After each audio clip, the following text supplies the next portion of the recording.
গুরু কৃপাহি কেবলম। আমি অধ্যাপক ডক্টর শ্রী সুনীল শাস্ত্রী।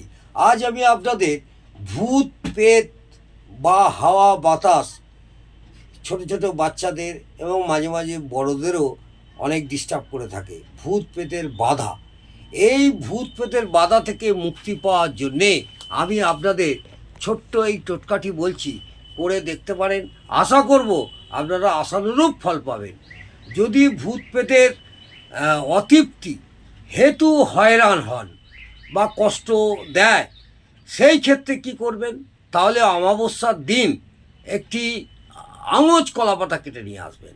আঙুচ কলাপাতা কেটে এনে তার উপর কিছুটা মিষ্টি, দই আর দুটি পাঁপড় এবং দুটি ভালো দেখে ফুলওলা লবঙ্গ এনে অশ্বত্থ গাছের গোড়ার কাছে রেখে বলবেন, হে পেদরাজ, এই সব আপনাকে অর্পণ করছি, কৃপা করে গ্রহণ করুন, আমার এই কষ্ট নিবারণ করুন।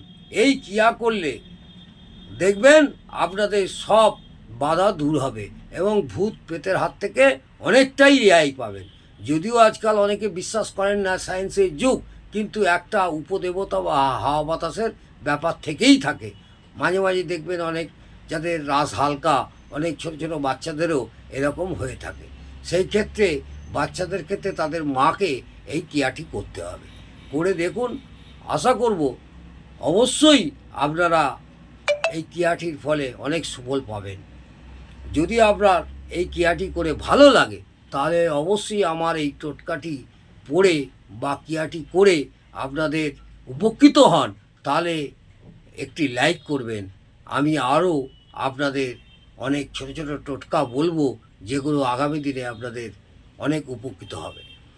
নমস্কার, জয় মা তারা।